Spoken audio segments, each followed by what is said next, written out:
Hey guys, tonight we're going to explore 19 shocking moments that shattered the lives of Anne Boleyn and Henry VIII. Let's revisit her journey from a humble minor noblewoman sent to study in France and then returning as a lady-in-waiting to Queen Catherine, to the moment she used her cunning to win the king's heart, sparking the break from the Roman Church and paving the way for an independent Church of England.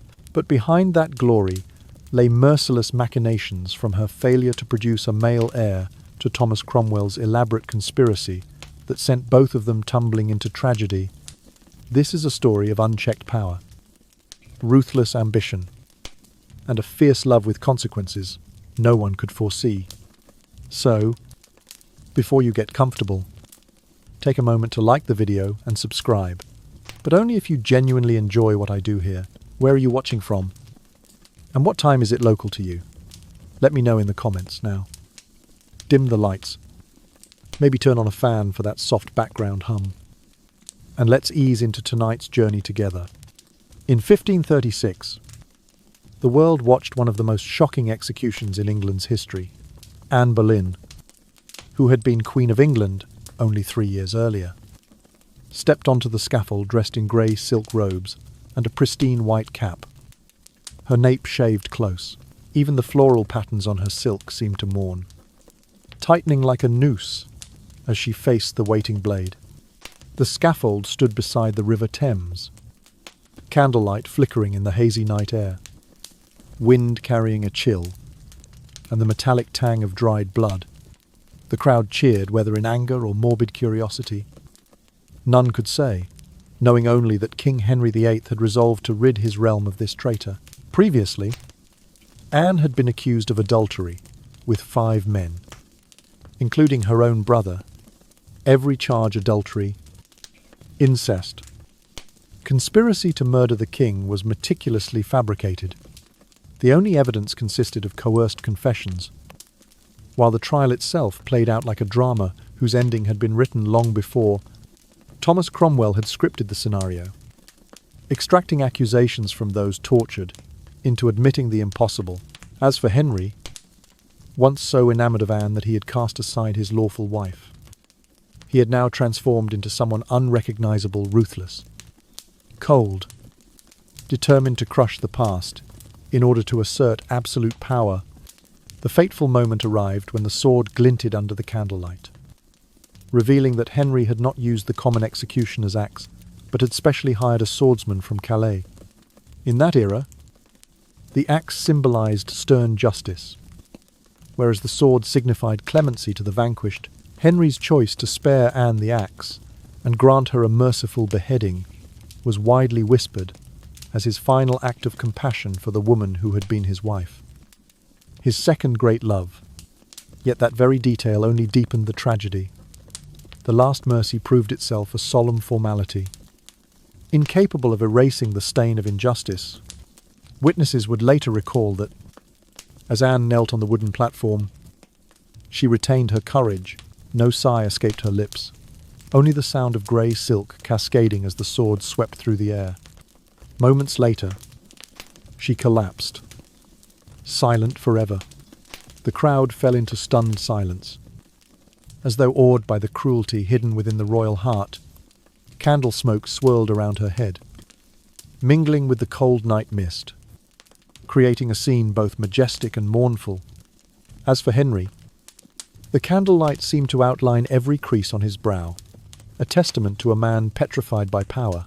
He watched the bloodied blade, then turned and strode toward his lit palanquin, the air thick with smoke and defiance. No words of apology or remorse were heard, only the echo of his footsteps on the cold stone floor, as if climbing a fateful staircase into a new era, an age severed from the Roman Church, in which he would proclaim himself head of the Church of England. Anne Boleyn's tragic death did more than end her own life. It heralded a religious upheaval greater than any personal trial. Her hurried funeral took place in the dead of night, without drums or trumpets, only a few whispered prayers before her remains were buried in an unmarked grave.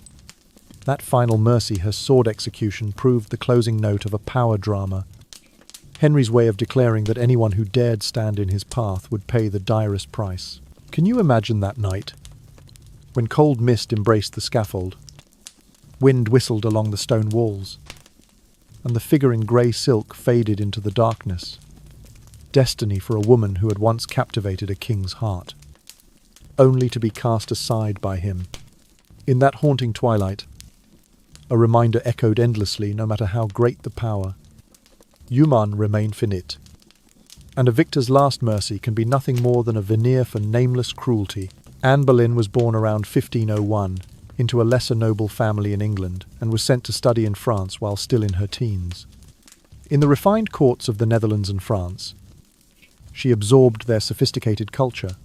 She learned to speak multiple languages fluently, to dance with grace, and most dangerously to think for herself. When she returned to England in 1522, she took up the role of lady-in-waiting to Queen Catherine of Aragon. Though she was neither strikingly beautiful, nor wealthy, nor influential, Anne impressed everyone by her confidence, her quick intelligence, and her charming conversational style, so unlike the quiet, submissive comportment expected of English women at the time. By 1525, Henry VIII was just 34, still in fine health, athletic, and handsome when he chose to be. He attended a court dance where Anne served as a maid among many, and his attention was immediately captured. His elder sister-in-law, Mary Boleyn, had once been his mistress and quietly accepted that role. By contrast, Anne carried herself with a proud reserve that made her unapproachable, a challenge he found irresistible. At that time, Anne was betrothed to Henry Percy, heir to one of the most powerful northern families, a match offering significant political and financial advantage. Yet Henry VIII, when determined, had his way. He commanded his chief minister, Cardinal Wolsey, to dissolve Anne's engagement to Percy. Under pressure, Percy was forced into marriage with another, and thus Anne embarked on a perilous struggle for her future. During this phase, Henry's love letters to Anne, preserved in the Vatican archives, reveal a campaign of psychological warfare. He wrote of being struck by the dart of love, compared his pursuit to a military conquest, and described Anne as his prize. Despite the flattery, Anne refused to yield. She accepted his gifts, but kept him at arm's length. She danced with the king, but did not share his bed. The frustration only fueled his obsession, driving him to pursue her more relentlessly. Yet Anne's ambition was never merely personal. She understood that as a wife, and especially as a mother of a son, she would secure her position and safety. In Tudor England, a queen's primary duty was to produce a male heir. Anne's strategy rested on this brutal calculus: she would not become Henry's mistress, for that would only end in obscurity once he grew tired. Instead, she would insist on marriage. Knowing full well the danger she courted, her refusal to surrender her body until marriage represented a daring gamble that could, and ultimately did, cost her everything. Behind her cool exterior, Anne carefully maneuvered. She cultivated alliances at court, aligning herself with reform-minded courtiers who saw in her the embodiment of England's future religious independence. She engaged Henry in learned theological debates, showing him books by continental reformers, slyly encouraging the notion that kings drew their authority directly from God. Bypassing Rome, every conversation, every gift accepted, and anonymous gift refused, became part of her wider game of power. Henry, meanwhile, grew more and more enraptured by Anne's blend of intellect and willfulness. To him, the slipperiness of her affection magnified its value. He pursued not just a woman, but a mystery to be solved. He showered her with jewels, titles, and promises, calling her "my sweetheart," and signing missives with heart symbols around her initials. But he remained entirely convinced that, once he had bent her to his will, she would gladly become his wife and mother to his children. Anne played the role of coy enchantress. Aware that her green-eyed refusals only heightened his desire, it was a game of power at its most intimate and most dangerous. Anne knew that one misstep, One too bold jest, or one too harsh refusal, could provoke Henry's wrath. She recognized that the king's favour was as lethal as any weapon in his armoury. Yet she persisted, using every ounce of wit and courage at her disposal. Her eyes shone with determination when she spoke of her desire to be queen.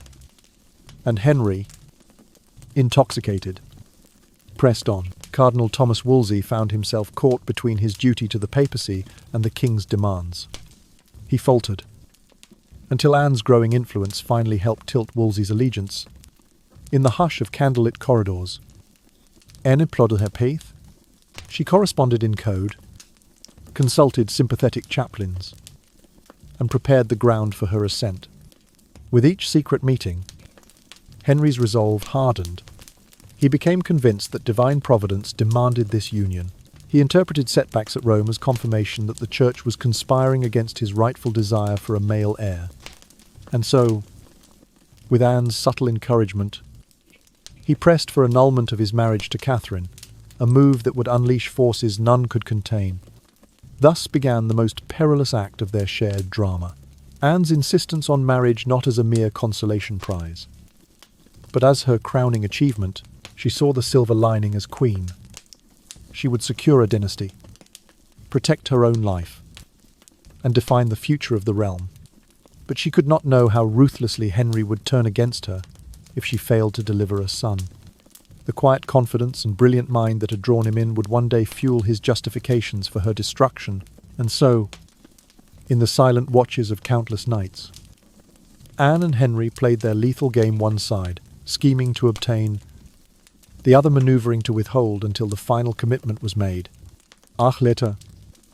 Each diplomatic move, each forbidden glance was a pawn in a larger contest of wills.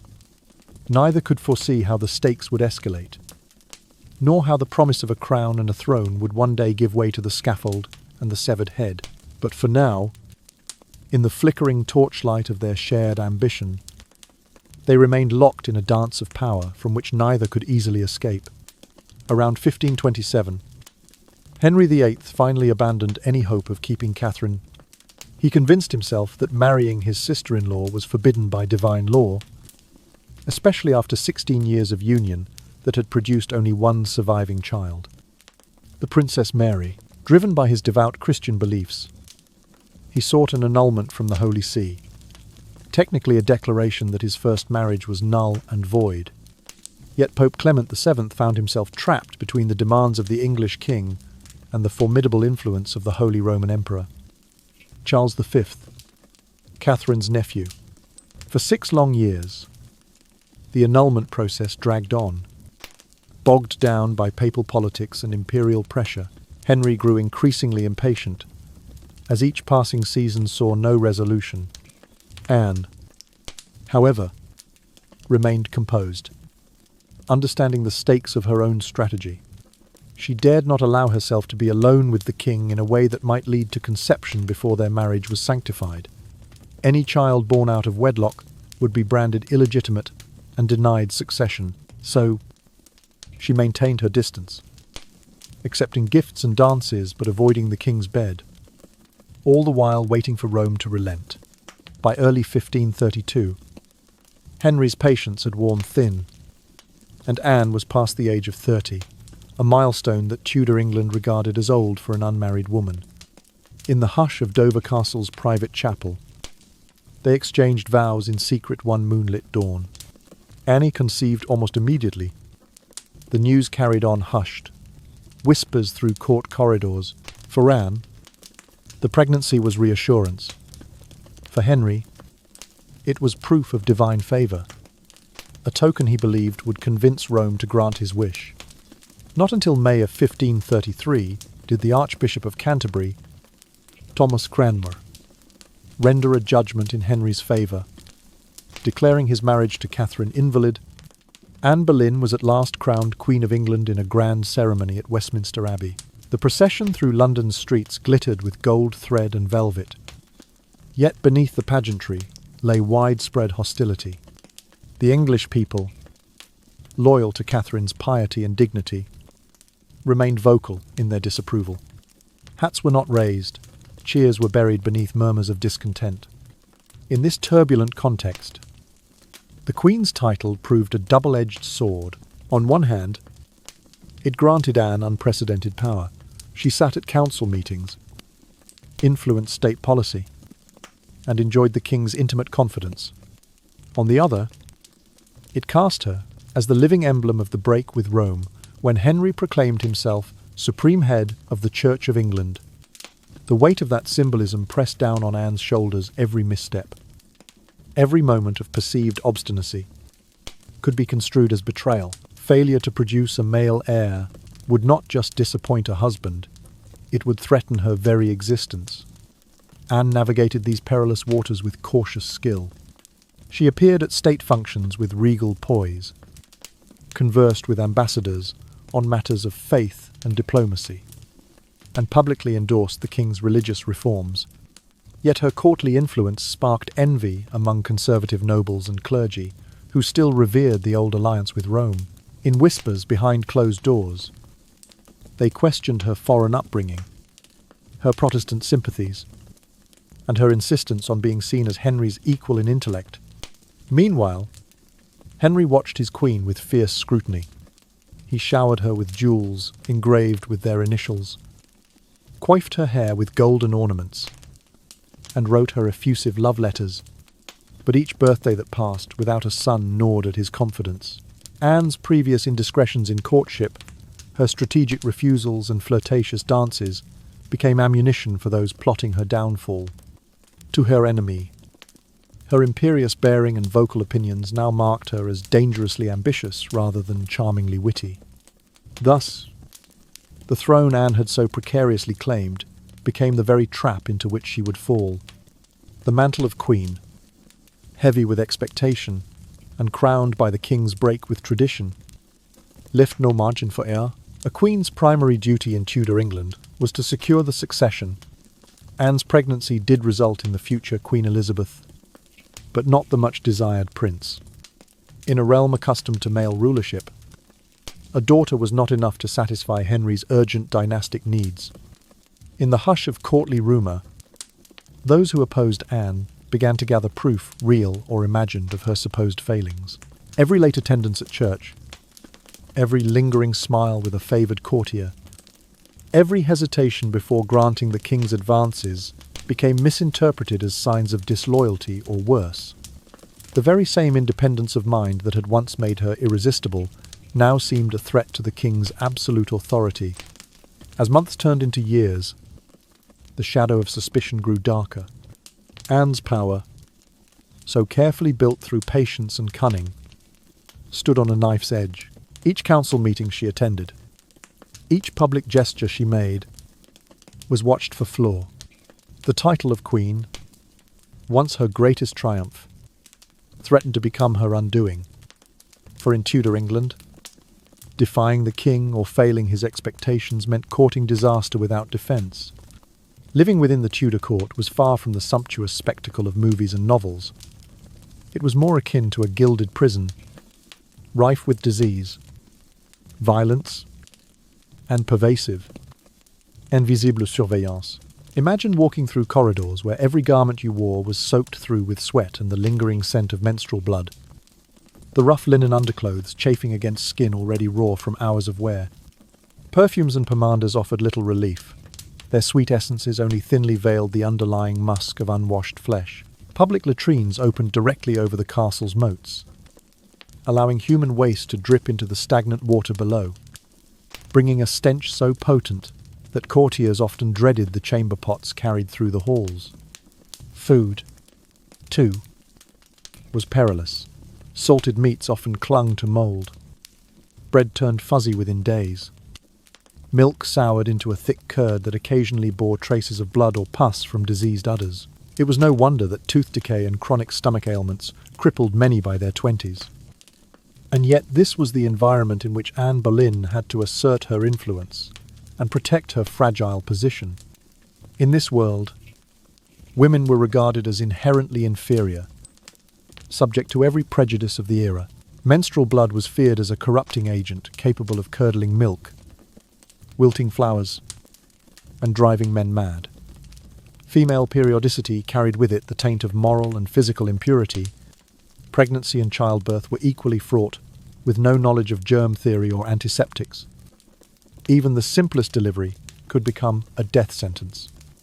Many women perished from postpartum infection, hemorrhage, or uterine prolapse, their agonized screams echoing down the cold stone passages. Anne, acutely aware of these dangers, nonetheless chose to endure the rigors of pregnancy and labor in hopes of fulfilling her primary duty, providing a male heir. Each step toward motherhood was taken with equal measures of desperation and dread. For failure meant not only personal tragedy, but political annihilation. As if disease and the threat of physical demise were not enough, Henry VIII's extensive network of spies and informants ensured that no word or gesture went unmonitored. Letters thought to be private were intercepted and copied, then used as ammunition against their author. Servants and chambermaids, bribed or coerced, reported every intimate conversation, every sigh of complaint, every stolen glance between the Queen and her allies. Even the priests who heard confessions were expected to relay any politically relevant tidbit to the king's ministers. Loyalty was a precarious commodity. Confidantes often became betrayers, complicit in the downfall of those they once served. Anne's own ladies-in-waiting, terrified for their own safety, supplied testimonies that would later be twisted into damning evidence against her. In these shadowy depths of Tudor intrigue, one could never be certain of friend or foe. Yet, under this crushing oppression, Anne continued to demonstrate remarkable fortitude and resolve. She lent her voice to Henry's religious reforms, advocating for measures that broke traditional ties to Rome. In private councils, she spoke passionately about policy, offering counsel on matters of state, and even engaging in delicate diplomatic negotiations with foreign emissaries. Her intelligence and energy, initially so captivating to the king, now presented a formidable challenge to his absolute authority. She was no longer a passive ornament, but a political actor whose ambitions demanded recognition. Every meeting she attended reinforced her influence. Yet each public declaration became a potential flashpoint for those eager to undermine her. Henry, who once found Anne's acumen intoxicating, began to see her assertiveness as disconcerting. He had fallen in love with the idea of an intellectual companion, a Renaissance-minded queen who would elevate his court's prestige. But once the mausoleum of papal authority had been shattered and his self-proclaimed supremacy established, he bristled at any reminder that she, too, possessed power and will. Her insistence on participating in governance became, in his eyes, an encroachment on his prerogative. He missed the demure acquiescence of his first wife, Catherine, whose dignity never eclipsed his own. Nor had she pressed him for counsel on matters beyond her domestic sphere. Anne's very presence in the inner sanctum of decision-making now felt like a reproach, proof that he had invited equality and found it intolerable. The Queen's dual role as both sovereign's consort and symbol of the English Church's independence rendered her especially vulnerable to her opponents. Her failures, most notably the absence of a male heir, were not misfortunes but indictments. They seized on every nuance of her conduct, later rivals to Mass, animated debates with clerics, discreet smiles exchanged with reformist courtiers. Each became fodder for rumors of disloyalty, infidelity, or worse, conspiracies against the crown. Even her charitable acts, distributing alms to the poor, granting audience to petitioners, were twisted into suggestions of misplaced priorities, as though a queen had no business beyond fulfilling dynastic expectations. Thus, in this environment of filth and fear, Anne Boleyn navigated a landscape that demanded absolute compliance or exacted lethal retribution. Her every breath was measured, every word weighed, every gesture analyzed for hidden meaning. Yet she persisted in her public duties, wearing her crown as both armor and burden. Determined to shape the realm's destiny alongside the king, she understood that her unique combination of intellect, beauty, and political savvy could never be wholly celebrated. It could only be feared, and in Tudor England, to be feared by the monarch was often to court one's own demise. By 1535, the hope had become a fragile thread for Anne Boleyn. She was pregnant for the third time, clutching at the possibility of finally presenting Henry with the long-awaited male heir. Each night she lay awake, listening to the distant drip of torches in the corridors, willing her body to carry the child safely through every agonizing contraction. But on the morning of January 29th, 1536 a day, forever marked by the death of Catherine of Aragon, Anne's hope collapsed. The pregnancy ended in miscarriage, a loss so profound that it drained the colour from her cheeks and left her limbs aching with grief and exhaustion. As the midwives gathered around the small, cold bed, murmuring prayers and fumbling with herbal poultices, Anne felt the walls of her world closing in. She watched the lifeless form of her unborn child, and with it died, her final claim to security in a court where a queen's worth was measured by her womb. In the days that followed, Henry's affections cooled in ways that cut deeper than any blade. Anne perceived, in every curt nod and distracted glance he offered, a retreat of love that once burned so fiercely. She felt his gaze turn again toward Jane Seymour, the king's newfound favourite, a gentle lady whose placid demeanour and meek obedience embodied everything a Tudor monarch expected of a queen. Jane's soft smiles and measured words contrasted starkly with Anne's spirited counsel and sharp wit. Anne's heart stung with bitter envy as she observed Jane glide through court functions, draped in pale silks, her every gesture invoking a serene virtue. Meanwhile, Anne's own presence seemed to irritate Henry more than delight him. Driven by a desperate need to reclaim his attention, Anne resorted to petty stratagems she would later regret. She offered private gifts to handsome courtiers, invited them to share confidential conversation in hushed corners, and lingered just a moment too long in the arms of gentlemen who sought her favour. She danced with Sir Henry Norris until her slippers wore thin, spoke laughingly with Francis Weston while the king watched from a distance, and arranged clandestine meetings where she allowed herself small comforts, a stray touch, a furtive compliment. In her mind, these acts were irreproachable charms, the harmless attempts to evoke the spark of jealousy that she hoped would reignite Henry's passion for her. Yet, in the kingdom's darker recesses, these same gestures would be contorted into damning evidence of her infidelity. Thomas Cromwell, the king's formidable chief minister, observed every misstep with calculating interest. He collected each letter Anne wrote in flowing script, each note she passed to an ally, and each jest she exchanged in the Queen's private chambers. He questioned Anne's former confidantes, weaving their recollections into incriminating narratives. Under torture, musicians and servants were coerced into confessing sensational liaisons, many imagined between the Queen and 5 men, including her own brother, George Boleyn. Cromwell orchestrated this web of false testimony with terrifying precision. A misplaced caress became adultery. A friendly letter became proof of conspiracy. A whispered joke became evidence of treason. He curated these fragments into a seamless drama, each scene preordained to end in Anne's disgrace and death. By the summer of 1536, Anne's world had narrowed to the cold stones of the Tower of London and the steady drip of a single candle in her private cell. Cromwell's fabricated charges, adultery, incest, plotting, the king's murder hung over her like silent ravens. The instruments of law, once reserved for true criminals, now served as the king's blade. Through forged evidence and tortured confessions, Cromwell had transformed political calculation into judicial execution.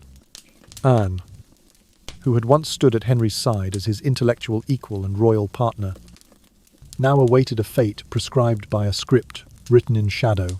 Her final act in this tragic play would be to defend herself against accusations so absurd that they defied reason, yet bore the king's seal and the weight of his decree. And so, in the hush before dawn on May 1st, 1536, Anne Boleyn's arrest was carried out with quiet ruthlessness. No trumpet heralded her downfall. No herald proclaimed her crimes beyond the thin walls of the tower. The perfumed tapestries of her former chambers were stripped away, replaced by damp stone and the echo of her footsteps. In the days that followed, the trial, a spectacle of pretense, culminated in a verdict never in doubt.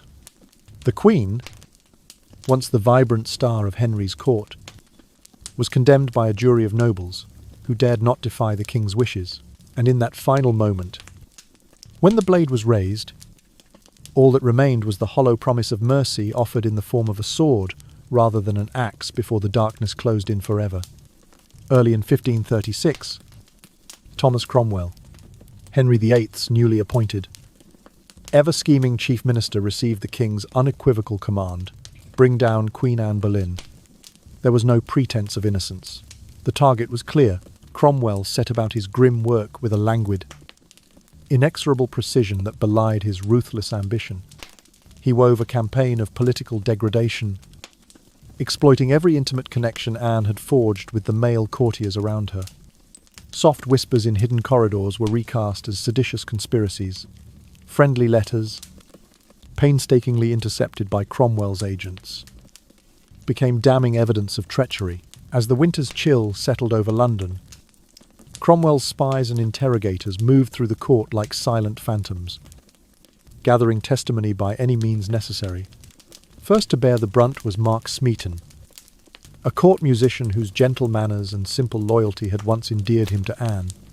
Under Cromwell's watchful eye, Smeaton was seized one damp evening and shackled to the rack in an inner chamber of the tower. Day turned to night, and night to day, as the rack's relentless strain sapped his strength. Each confession, real or coerced, was recorded with meticulous care. Exhausted beyond measure, Smeaton finally yielded, uttering a heartbreaking admission that he had been intimate with the Queen. His voice, cracked and halting, echoed in the stone-walled room, and Cromwell's agents quickly transcribed every tortured syllable. In the dim candlelight, Cromwell's satisfaction was nearly imperceptible, a faint curl at the corner of his lip, as he marked another line in his dossier. Once Smeaton's confession was secured, Cromwell turned his attention to Anne's more prominent associates. Henry Norris, the groom of the stool and one of the king's most trusted courtiers, was quietly apprehended at dawn. Francis Weston and William Brereton were similarly seized. Each was accused of adulterous liaisons with the Queen. Even George Boleyn, Anne's own brother, was implicated in a scandalous charge of incest. Cromwell, ever the strategist, chose specific dates, moments when these men and Anne had inevitably crossed paths at banquets, jousts, or private audiences, and presented these coincidences as incontrovertible proof of illicit affairs. A courteous bow, a courteous gift exchanged in the twilight of the privy chamber, a shared laugh over a musical performance, all were reframed as evidence of betrayal and conspiracy. Once the arrests were made, Cromwell ensured that the accused suffered in isolation. In the damp cells of the Tower of London, they endured bitter cold, meagre rations, and the crushing weight of uncertainty. Each day brought fresh demands. Name others. Confess again. Admit your guilt. The interrogators, following Cromwell's instructions, alternated threats of harsher treatment with hollow promises of mercy. Any sign of resistance was met with renewed brutality. Any concession was hastily recorded as further justification for the Queen's undoing. No independent witnesses were allowed, and no legal counsel could intercede. Cromwell's fabricated legal case took shape swiftly. Each forced testimony, another brick in his grim edifice. In just a few weeks, Cromwell's orchestration of vengeance reached its horrifying culmination. He assembled the charges into a formal indictment, shimmering with sensational claims of adultery, incest, and treason. He orchestrated a public outcry. Select courtiers and sympathetic nobles were quietly briefed, ensuring that once the trial began, there would be little dissent. Cromwell's aim was clear: he needed the court, and by extension the public, to see Anne's execution as a regrettable but necessary step. Only then could Henry remarry without hesitation, secure in the knowledge that a new queen would produce the male heir whose absence had haunted his reign. Anne, though acutely aware of Cromwell's machinations, found herself increasingly isolated. Her allies had been neutralized, some imprisoned, some bribed to remain silent, others cowed by fear. The Queen's own petition for justice, delivered in her firm and dignified voice, fell on deaf ears. Cromwell's narrative had captured the moral imagination of the realm. A queen betrayed her king and endangered the realm. In that dark winter of 1536, the reason held no sway. Any defence Anne mounted was drowned by the unrelenting tide of accusation and torment. As spring approached, the stage was set. Cromwell's dossier, now brimming with coerced confessions and circumstantial evidence, was presented to a jury of nobles who knew well that defiance would cost them far more than silence. In the Great Hall of Westminster, the formalities of a trial were observed: the reading of charges, the testimonies of the coerced, Anne's spirited rebuttal, but the outcome was never in doubt. Cromwell's careful curation had created the appearance of a thorough legal process, while in reality it was a meticulously rehearsed performance. When the unanimous verdict of guilty was delivered, a hushed consensus rippled through the assembled lords. And so, in the wan light before dawn, on a fateful May morning, Anne Boleyn's fate was sealed. Cromwell's campaign of deceit and cruelty had triumphed. The Queen, once the centre of Henry's world, now stood condemned by the very law that Cromwell had twisted to his ends. As the final preparations for the execution were made, Cromwell looked on with impassive calm, the consummate architect of justice turned weapon of royal will. In the aftermath, as Henry married again, and the promise of a male heir once more glimpsed on the horizon, Cromwell's name remained, whispered in both admiration and fear. His campaign against Anne Boleyn was not merely the fall of a queen, it was a masterclass in political warfare, the ultimate assertion that in Tudor England, power answered to no higher law than the king's own desire. On the 1st of May in 1536, the sun shone weakly over Greenwich as the jousting tournament commenced. Queen Anne Boleyn arrived in a gown of sumptuous velvet and silk, the embroidery catching what little light there was. But her face betrayed a taut anxiety that none of the assembled courtiers could miss. Beneath the ornate finery lay a woman quietly bracing herself against an invisible storm. The cheers of the crowd, the clashing of lances, and the thunder of hooves seemed distant to Anne's keen ears. She moved through the throng with a measured grace, yet every step felt weighted by the knowledge that her world had begun to unravel. Just days after that ill-omened display, in the hush before dawn on the 6th of May, Anne was seized in secret. Guards, stern-faced and silent, entered her private chambers under Cromwell's orders and led her away, her silken skirts whispering on the cold stones.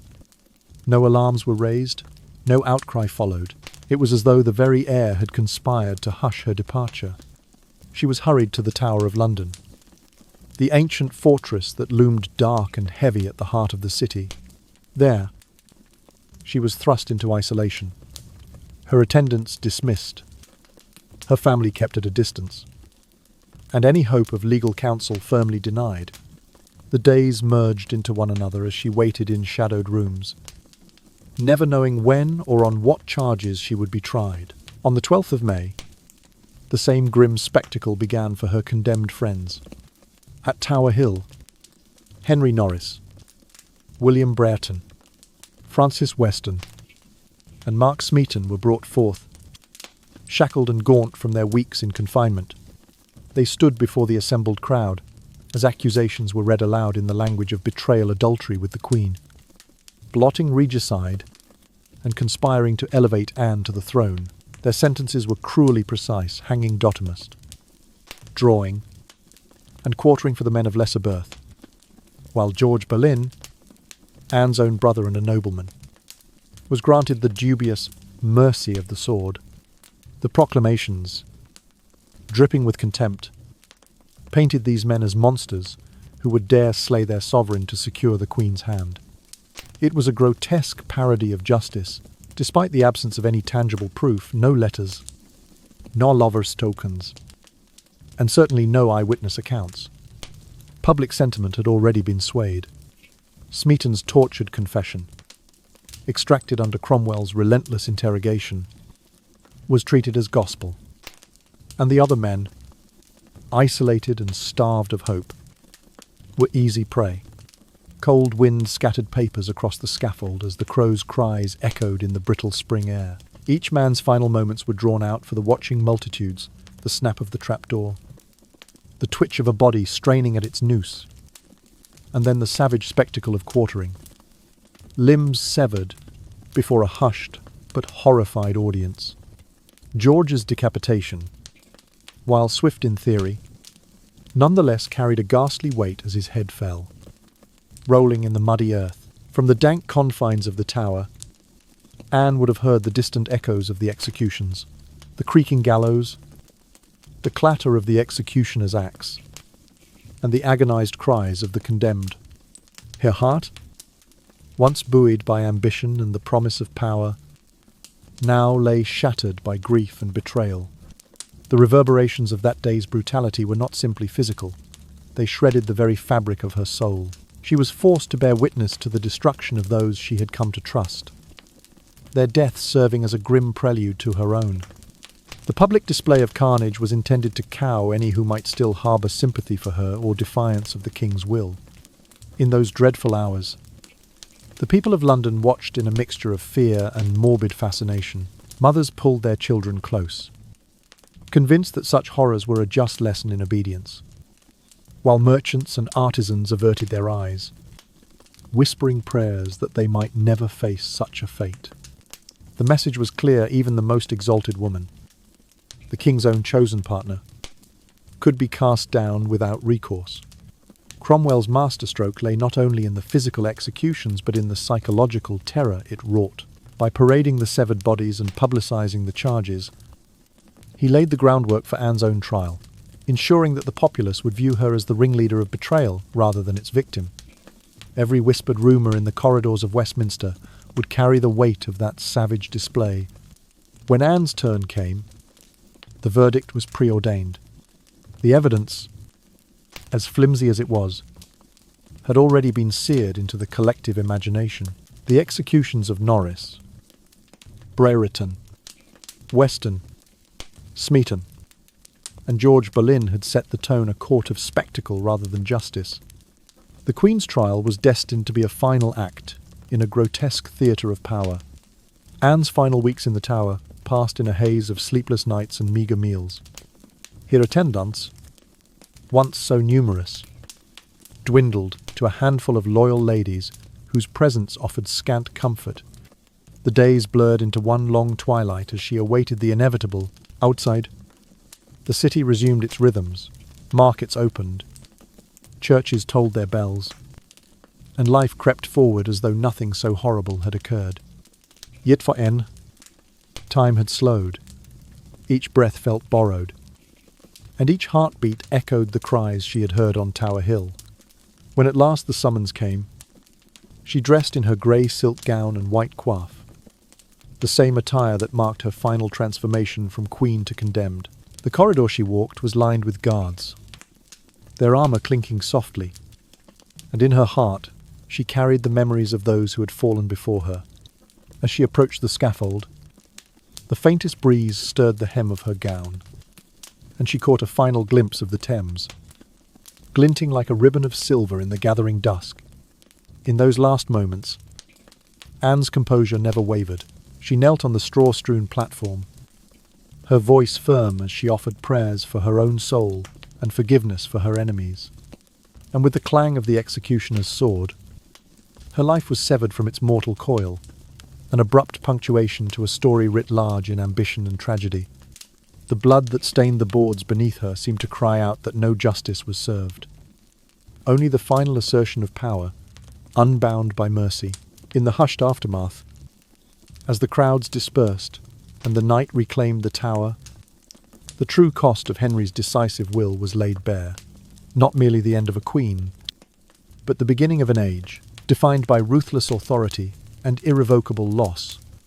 On the 15th of May 1536, the hall of the Tower of London was hushed as Anne Boleyn entered in the simple black mourning gown she had chosen for this final appearance. Her dark dress, free of any embroidery or jewels, contrasted sharply with the white coif that bound her hair neatly at the nape of her neck. She walked with a quiet dignity, her head held high, as though she bore not shame but the weight of unwavering conviction. When she reached the centre of the chamber, she paused, glanced at the judges arrayed before her 26 lords and noblemen, all of whom had long known the verdict they were expected to deliver, and removed her gloves in a single, deliberate motion. "Your lordships," she began, her voice steady yet soft. "I have never wronged the king, neither in word nor in deed." There was no tremor in her tone, only the measured cadence of someone accustomed to command. Behind her, the heavy doors were closed, sealing her off from any comfort or counsel she might once have known. No defense counsel stood at her side. No witnesses waited to affirm her innocence. Only the echo of her own statement reverberated through the dimly lit hall. The judges watched impassively, their faces set in stone, for they had been chosen and briefed long before to satisfy the king's will. The proceedings unfolded swiftly, almost mechanically. The charges, adultery, incest, and high treason were recited in formal language that might once have carried weight, but here sounded like the recitation of a script written by Cromwell's hand. Witness statements were read, a letter torn into fragments, a friendly embrace at court, the merest whisper of impropriety. Each was offered as proof, though each had been extracted under duress or misrepresentation. Anne's pleas to call credible witnesses fell on deaf ears. Her protests of innocence were met with polite but unyielding dismissal. The judges conferred in muted tones, consulted each other briefly, and then delivered the unanimous verdict she had known was inevitable. No applause followed the declaration. Instead, a solemn stillness descended as the sentence was pronounced death by decapitation. Anne's heart must have weighed heavy in her chest as the words fell, for she had long since learned that once the king's mind was made up, no amount of innocence would avail. She bowed her head slightly, acknowledging the sentence with a grace that spoke of her resolve. They informed her that the execution would take place at noon on the 19th of May, just 4 days. Hence a detail that seemed both relief and torment, for it gave her time to prepare, and yet stretched the interminable wait into an endless corridor of dread. During those final 2 days, Anne conducted herself with a serenity that belied the horror of her fate. She refused the customary final meal, saying that bread and water would suffice. She spent hours writing letters, one to her daughter Elizabeth, the innocent child whose future now lay in uncertain hands, others to friends and loyal servants, offering words of encouragement and gratitude for their steadfastness. When not writing, she knelt in prayer.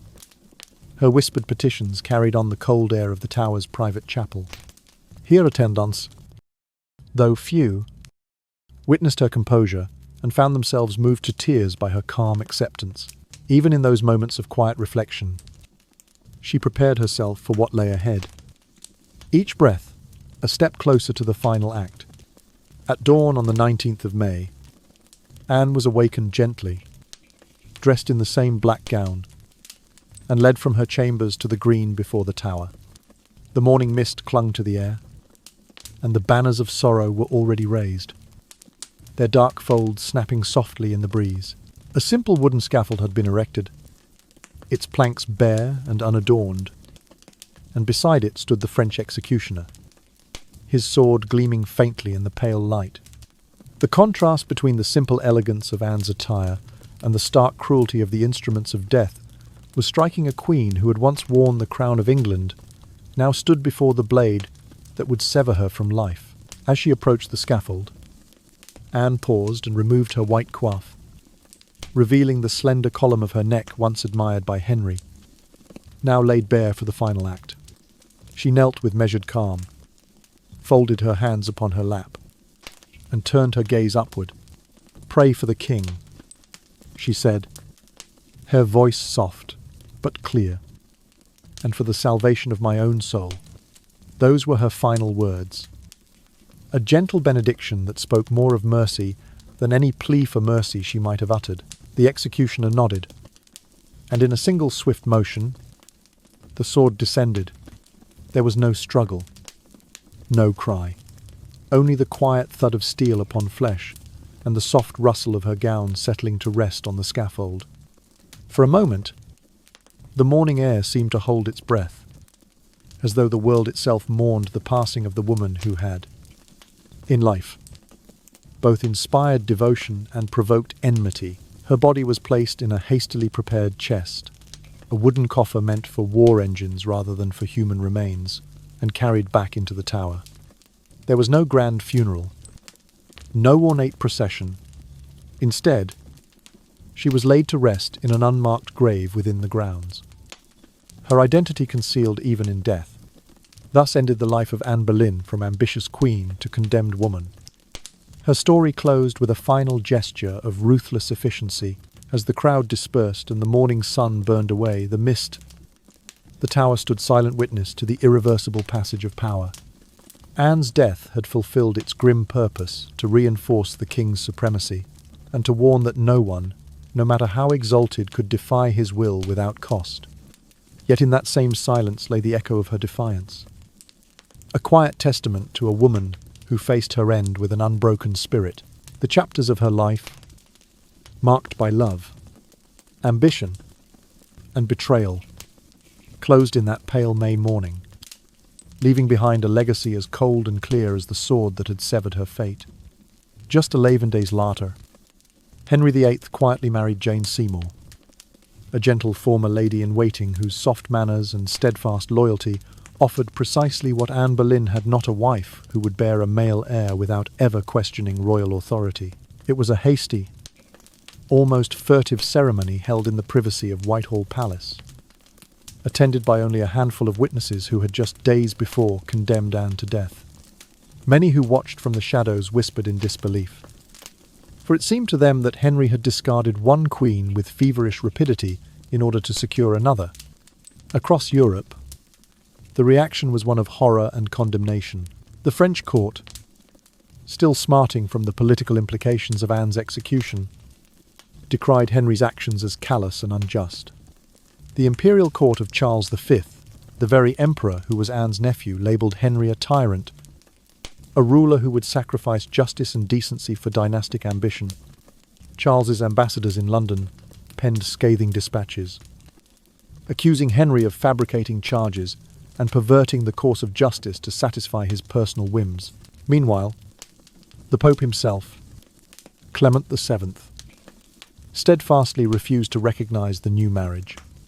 Yet with the Act of Supremacy freshly enacted, Henry had declared himself supreme head of the Church of England, rendering papal decrees impotent within his realm. Thus, England found itself increasingly isolated. Trade agreements stalled as foreign merchants hesitated to dock in ports subject to a capricious monarch. Diplomatic envoys arrived with cautious reticence, their letters of credence ever more circumspect in praising the English crown.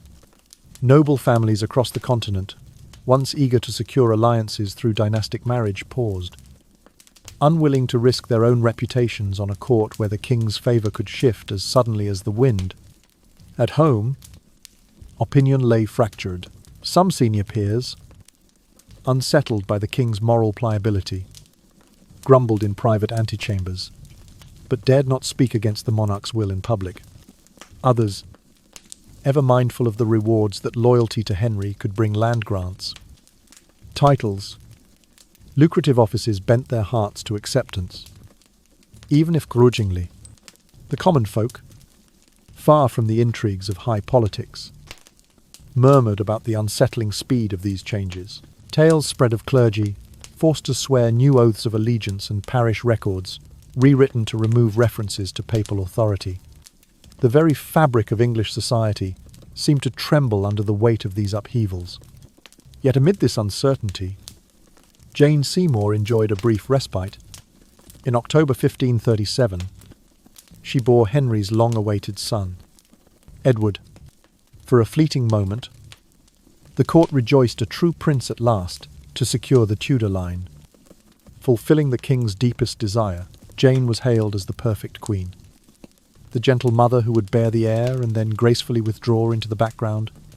Her health, already delicate from the perils of childbirth in that age, failed her bitterly. Within 12 days of Edward's birth, Jane succumbed to postpartum complications hemorrhage that could not be staunched by the crude medicines and prayers of the Tudor court. Henry's grief was raw and genuine.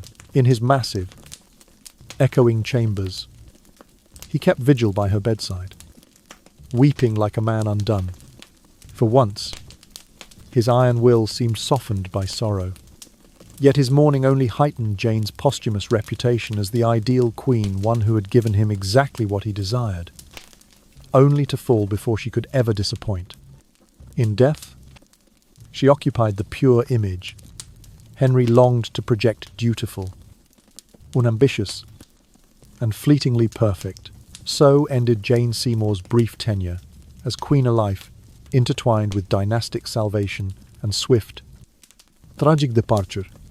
England, already reeling from religious schism and political isolation, now witnessed the cruel calculus of fate. One queen executed, another claimed by death's cold hand. Henry, solitary on his throne, remained determined to secure his legacy, while the realm around him shifted uneasily. Caught between the past he had shattered and the uncertain future he continued to shape. Though Anne Boleyn's life was cut tragically short, her legacy grew in magnitude long after her final breath. Her daughter, Elizabeth, ascended the throne as Elizabeth I at the tender age of 25 and went on to rule for 45 years, ushering in a golden age of literature, exploration, and cultural flourish. Under Elizabeth's reign, England became a leading power on the world stage. Her court, a beacon of artistic and intellectual achievement, in stark contrast, Anne's only son, Edward, inherited the throne as Edward VI, but died in early adolescence, leaving virtually no personal mark on history. Thus, the Tudor dynasty endured largely through Anne's bloodline via Elizabeth, establishing Anne as the true matriarch of subsequent monarchs. Henry VIII himself chose to be laid to rest beside Jane Seymour, the queen who had borne his sole male heir. His funerary arrangements made no mention of Catherine of Aragon, his first wife, nor Anne Boleyn, the mother of his greatest triumph and his most harrowing downfall. In death, as in life, Henry emphasized his devotion to the male line over enduring romantic attachments. Just as he had prized the birth of Edward above all other desires, this final testament in stone and ceremony underscored the unyielding Tudor conviction that a son was paramount, transcending any love or loyalty once bestowed upon a wife. In the longer sweep of history, Anne's fateful decisions reshaped the political, religious, and ideological landscape of not only England, but all of Europe. By refusing to remain a mere mistress and insisting upon marriage, she catalyzed Henry's break with Rome and the papacy. His self-declaration as supreme head of the Church of England laid the legal and theological foundation for the Protestant Reformation on English soil. This rupture severed centuries of spiritual dependence on Roman authority and introduced the principle that monarchs derived their sovereignty directly from God rather than through ecclesiastical hierarchy. The ripples extended far beyond ecclesiastical schisms. The Act of Supremacy and subsequent religious reforms fostered centuries of debate over the nature of authority, governance, and individual conscience. The English model of a national church under the crown influenced other Protestant movements across the continent. It accelerated the spread of vernacular scripture, encouraged literate lay participation in worship, and weakened the political power of medieval clergy. In every duel between king and pope that followed, England stood as precedent its monarch, no longer answerable to any foreign prelate. Moreover, Anne Boleyn exemplified the potential for women to wield intelligence, strategy, and political acumen in a male-dominated world. She demonstrated that a woman need not rely solely upon beauty or compliance to navigate court power structures.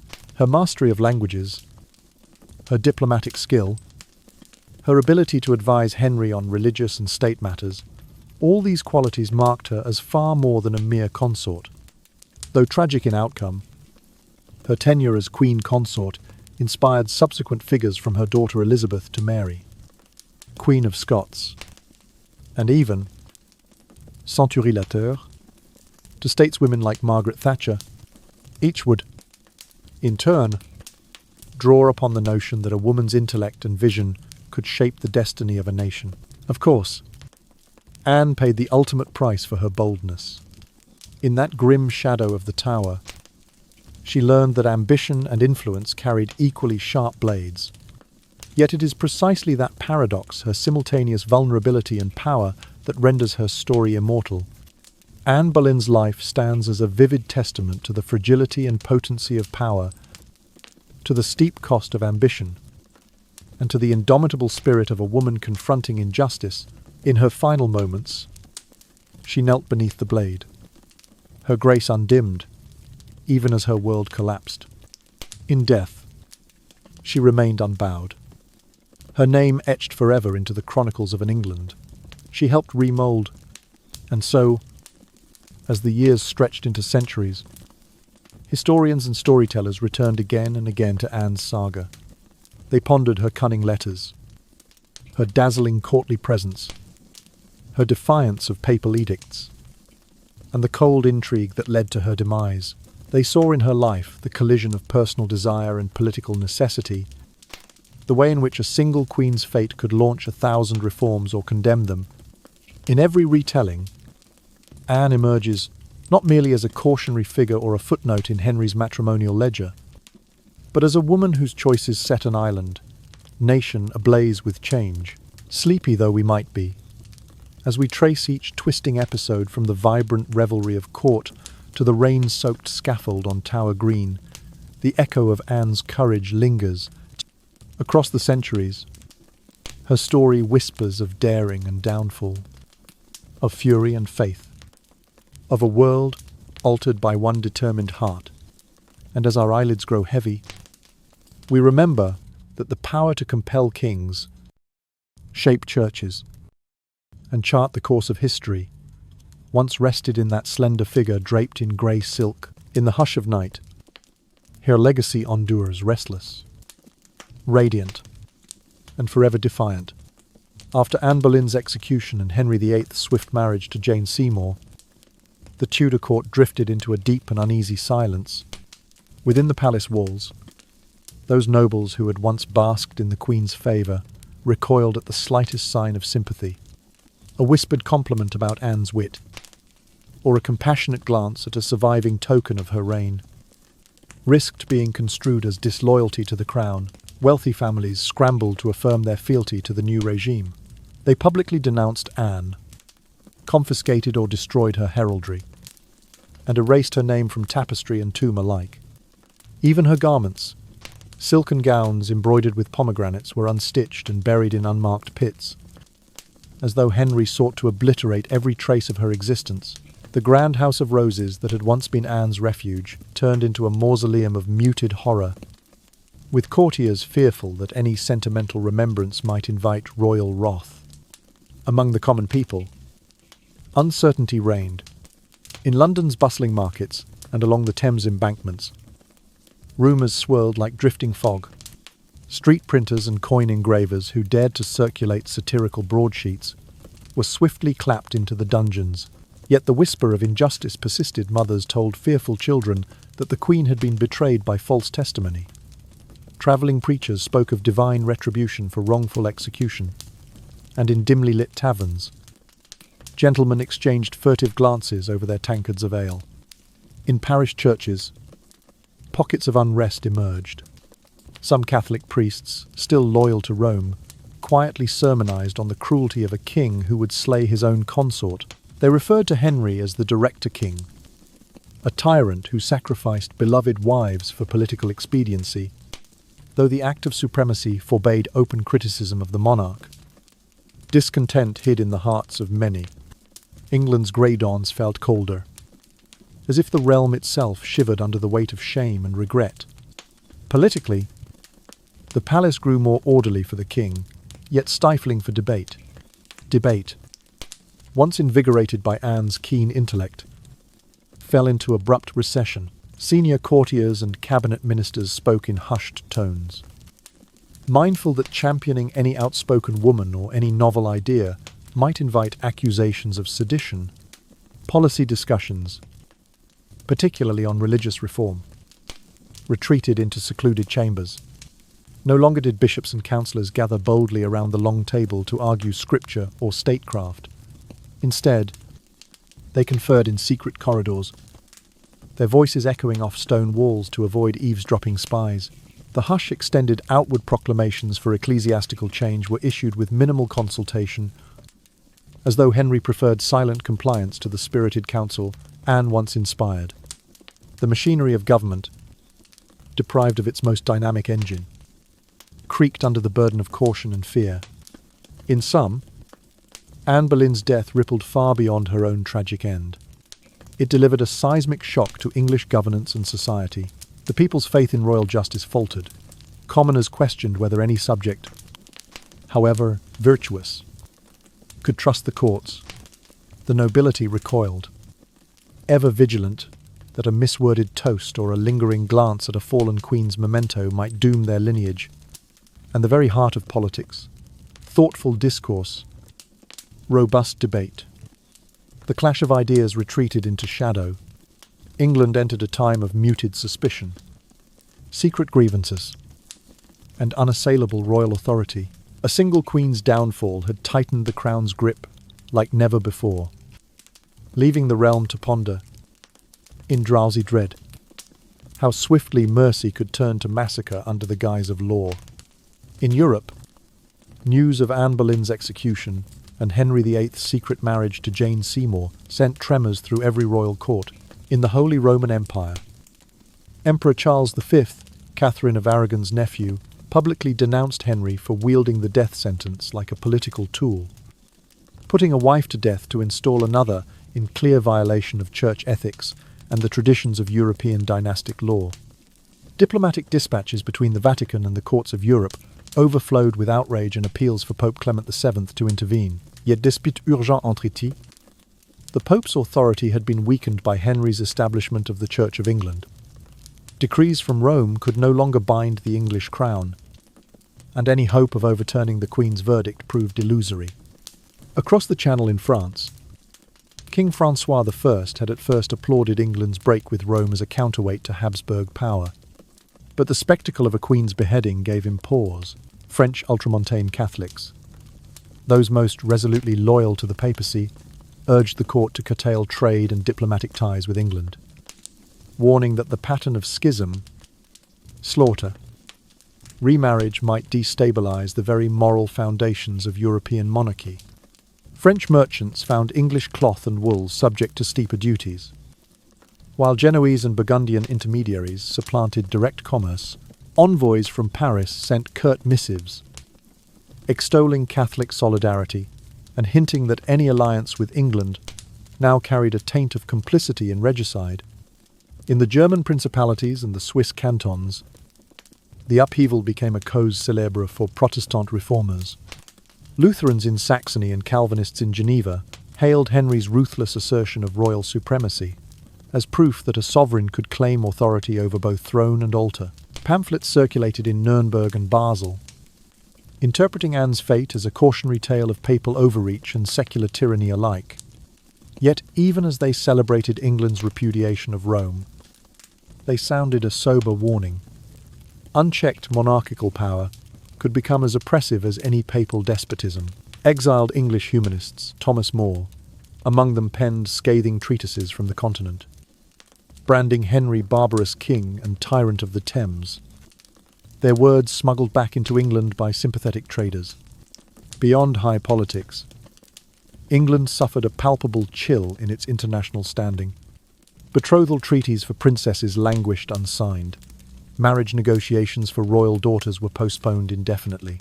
Envoys from Spain, Venice, and Poland delayed audiences with the English court, fearful of incurring scandal by appearing too close to a regime that had so casually executed its queen.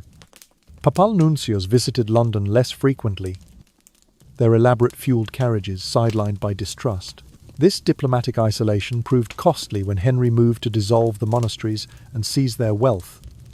Continental investors balked at underwriting loans to the crown, forcing England to rely on smaller, less stable partners such as Portugal. Spain, once a natural ally through Catherine's bloodline, maintained a guarded distance until Queen Mary's restoration decades later. Yet the very schism that isolated England also enriched it. With the dissolution of abbeys and convents, Henry seized vast estates and treasure troves of silver and manuscripts. The expropriated revenues underwrote military expansions and shipbuilding programs that would, in time, establish English power at sea.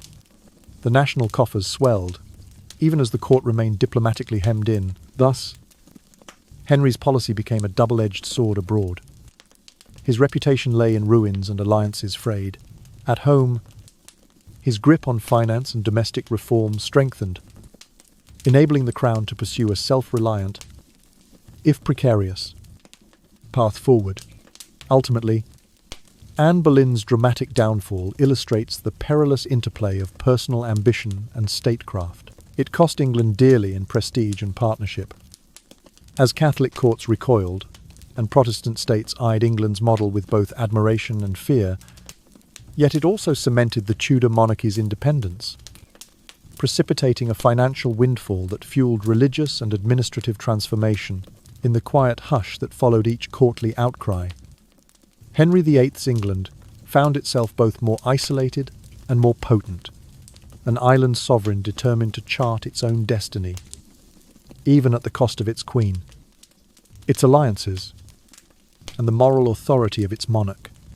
One of the most enduring legacies of Anne Boleyn is her crucial role in advancing the English Protestant Reformation. Before Anne's arrival on the scene, Henry VIII remained outwardly loyal to Rome. He had even styled himself defender of the faith in a published treatise rebutting Martin Luther's arguments. Yet Anne, who had read and championed the works of northern theologians, subtly introduced the idea that the monarch's authority derived directly from God rather than through the Pope. In quiet conversations and private counsel, she urged Henry to see that breaking with Rome served not only his personal aims, annulment and remarriage, but also the broader institutionalization of national sovereignty. In Anne's mind, the Act of Supremacy would do more than free Henry. From papal control, it would birth a truly English church, answerable first and foremost to the crown. By 1534, Parliament passed the Act of Supremacy, formally recognizing the king as supreme head of the Church of England. Almost simultaneously, canon law was abolished, and vast church lands and properties were confiscated. This seizure created a phenomenal influx of revenue into the royal coffers, funding Henry's court, his military ventures, and lavish building projects. Anne had helped to craft the intellectual framework for these sweeping reforms. Under her patronage, a circle of reform-minded bishops, theologians, and clerics drafted new regulations, revised liturgies, and fashioned a canon that reflected England's break with papal authority. Meanwhile, staunchly Catholic clerics who refused to acknowledge royal supremacy faced deprivation of office, imprisonment, or even execution. England's schism became a template for other northern European kingdoms. In Scandinavia, the monarchs of Denmark, Norway, and Sweden moved to nationalize former church wealth and declare themselves heads of national churches. In the various German principalities, Lutheran rulers similarly asserted that secular princes held authority over religious affairs within their realms. Yet the emerging Anglican model was unique in its retention of many traditional liturgical forms, alongside a rigorously centralized ecclesiastical hierarchy under the crown. This hybrid structure distinguished it clearly from more radically reformed Lutheran and Calvinist systems, and, though she did not live to see the full flowering of this new church, came to be remembered as the midwife of Anglicanism. The long-term consequences of Anne's theological and political interventions were profound. New Protestant movements, Puritan, Evangelical, and later, more radical sects sprang up within England, challenging both the old Catholic hierarchy and sometimes even the established Anglican order. These tensions would later contribute to the convulsions of the 17th century English Civil War, as Parliament and Crown clashed over the very meaning of ecclesiastical authority. Under Queen Victoria, the principle of the monarch as church head evolved into the concept of a state-governed church, embedded in law rather than in direct royal decree. In more modern constitutional interpretations, the notion that the monarch has no spiritual head gave way to the idea that the government has no official religion, underpinning a fully secular state. Yet all these developments trace their origins back to the dramatic rupture in 1534, a rupture that would not have occurred without Anne's influence.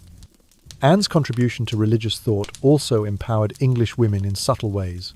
Her willingness to engage in theological debate, to support new translations of Scripture, and to champion learned women's involvement in religious discourse presaged later female figures such as Elizabeth I, and even 17th century dissenters who would publish under pseudonyms. Though Anne's own fate was tragic, her example showed that women could wield intellectual and political authority in an age that typically relegated them to silence. Her brief tenure as Queen Consort paved the way for a more active female presence in matters of faith, a legacy that resonates in the stories of Mary, Queen of Scots, Elizabeth I, and, much later, Prime Minister Margaret Thatcher, who would stand at the very pinnacle of power in Britain. Ultimately, Anne Boleyn stands at the centre of a seismic transfer of religious power from Rome to London.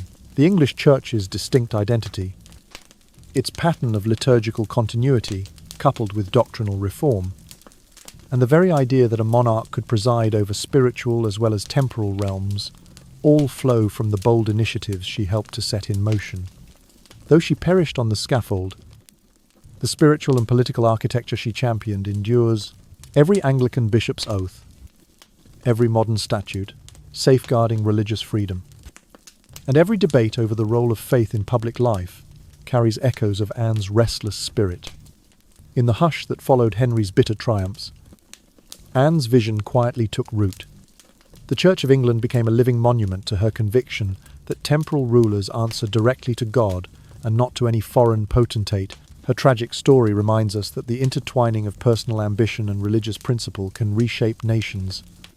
Anne Boleyn, the once mocked, courtly lady who dared to speak of scriptural sovereignty, remains a testament to the power of ideas and to the fragile humanity of those who dare to wield them. One of the most unexpected yet enduring legacies of Anne Boleyn lies not only in matters of church and state, but in the realm of women's rights.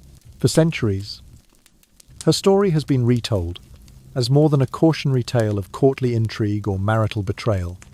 It has become a foundational myth of female intellect and agency, a woman who dared to stand toe-to-toe with the most powerful man in England, wielding her wit and will to assert her own destiny.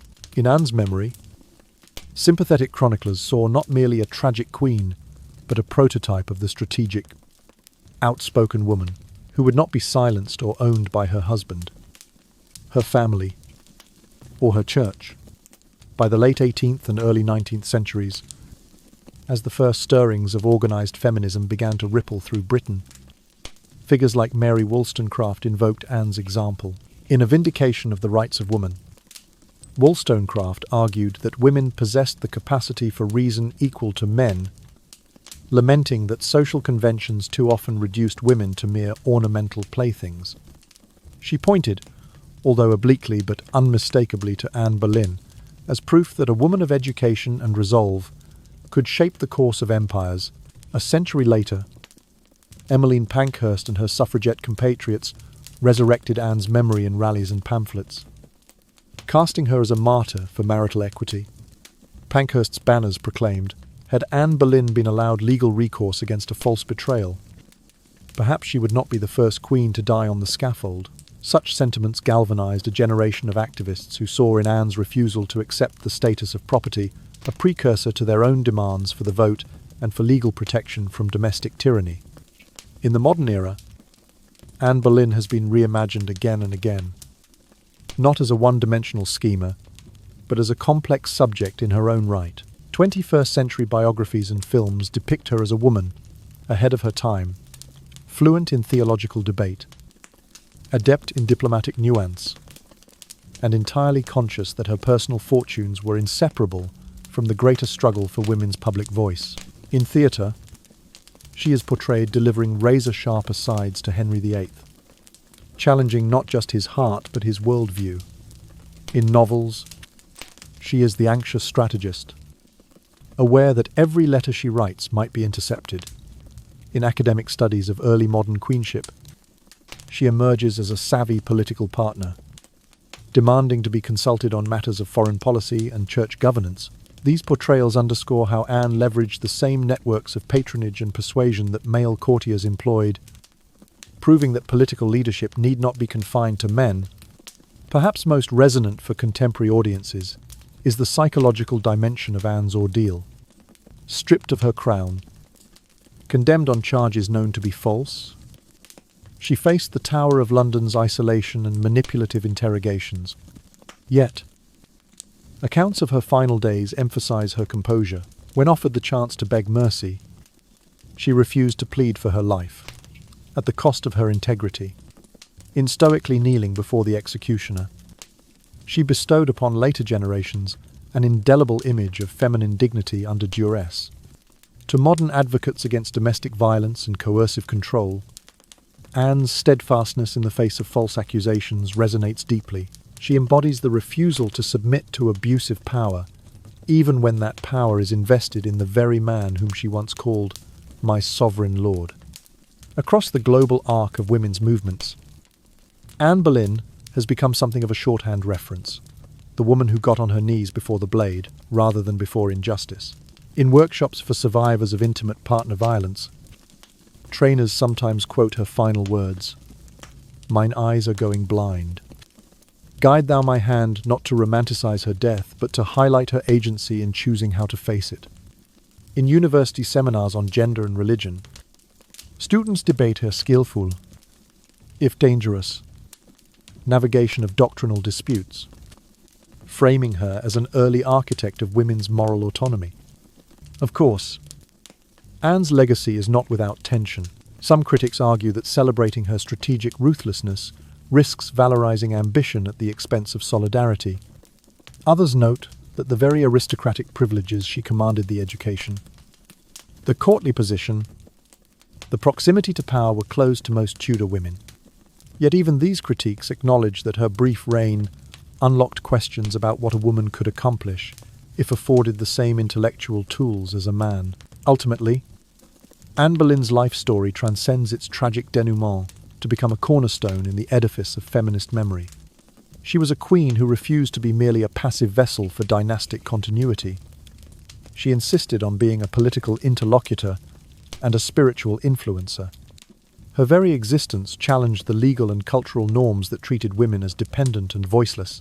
In the centuries since her death, activists, scholars, and storytellers have drawn on her example to argue that women, too, can be thinkers, leaders, strategists, and moral authorities.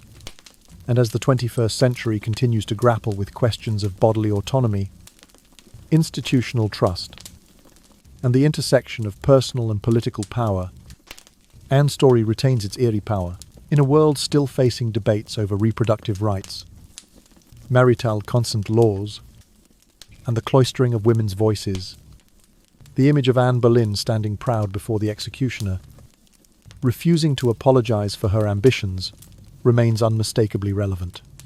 Her legacy reminds us that the struggle for women's full participation in public life is neither new nor confined to modern democracies. It stretches back through the corridors of power into the quiet chambers of medieval courts, and within those corridors, Anne's measured footsteps still echo to this very day. The story of Anne Boleyn endures as both an epic saga and a tragedy of power, love, and the bitter price of ambition. Here was a young woman born into a modest, noble household who rose from the refined courts of France and the Netherlands to become the Queen of England, altering dynasties and ultimately catalyzing the English Reformation. Yet she was caught in the gears of the very political machine she helped set in motion, ensnared by a king's desires and a minister's machinations, and made a victim of the laws they themselves had fashioned. Power, as Anne's life so starkly reminds us, never stands still. It protects and elevates even as it undermines and destroys. Anne's feminine grace, her keen intellect, and her strategic acumen won her Henry's admiration and the crown, but those same qualities rendered her a valuable pawn in the deadly game of Tudor politics. Cromwell and Henry wielded laws and accusations like swords, and the Queen, who had once shaped their application, found herself on the receiving end of their blade. In Anne's fate, we find a cautionary lesson for any wielder of power, man or woman, that the very instruments we forge to secure our position can turn upon us with equal force. And yet Anne Boleyn stands as living proof of the concurrent fragility and fortitude that define human ambition. She dared to reject the passive role prescribed to her sex and station, demanding that her marriage be founded on mutual respect, that her voice be heard in matters of state and church. In asserting her right to dignity and agency, she became a pioneer for women's participation in the highest spheres of public life. But her refusal to remain silent ultimately exacted the severest of tolls, her life itself.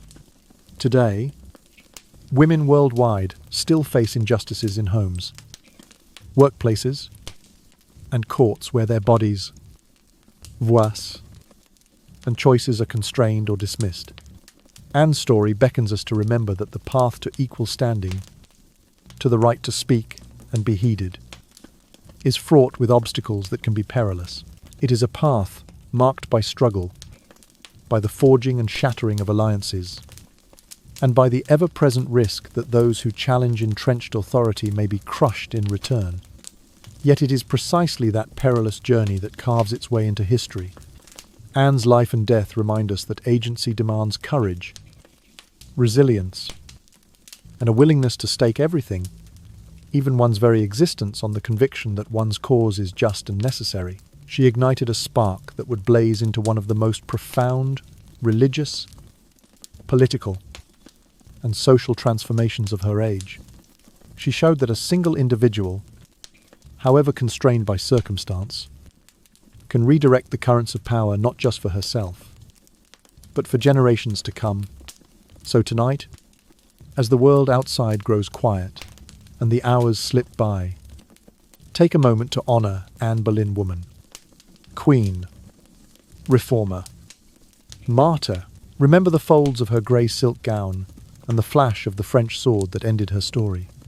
Reflect on the irony that her greatest triumph, ushering in an independent Church of England, was born of her intimate struggle for respect and recognition. And know that, even a century later, her legacy casts a long shadow over our understanding of power, ambition, and the price exacted by those who refuse to be silent when night falls and all grows still. Spare a thought for Anne Boleyn, the woman who once lit the fire of a new church, of self-determination, and of an indomitable feminine will. The tragic saga of Anne Boleyn is not merely a sequence of shocking events, but also a mirror reflecting profound values and messages for viewers. First, on power and responsibility. Power is always a double-edged sword. It can lift us to the highest heights, but it can also drown us without warning. Anne Boleyn skillfully wielded her influence to transform a dynasty, initiate the English Reformation, and give millions the chance to cast off the shackles of religious constraint. Yet that very power, when wielded by Henry VIII and Thomas Cromwell, became the tool that stole her freedom and her life. Viewers are reminded that whenever we hold power, it must be accompanied by a sense of responsibility, humanity, and humility. Second, on ambition and its price. Ambition can inspire us to reach higher, but when it lacks balance, it can spiral into reckless obsession. Anne dared to dream, dared to fight for a just marriage and for the power of a woman's mind. However, she paid the ultimate price with both her liberty and her life. The lesson here is that lofty goals must be pursued with clear judgment and a willingness to bear the consequences. We cannot blindly chase ambition at the expense of our conscience and compassion. Third, on resilience and adaptability. Within the Tudor, gilded prison rife with disease, violence, and covert surveillance, Anne maintained her dignity and resolve. She refused to bow before adversity, remained ever aware of her own worth, and continued to engage in governance and champion reform. This is a powerful reminder to anyone enduring suffering or despair. While we may not be able to change our circumstances, we can always preserve our faith and our dignity. Fourth, on the importance of history. From Anne Boleyn's story, we learn that personal decisions, whether small or great, can yield consequences far beyond their original scope, leaving indelible marks on the course of history. Her steadfast insistence on obtaining an annulment and her theological stance sparked a sweeping reformation that reshaped the religious and political landscape of Europe.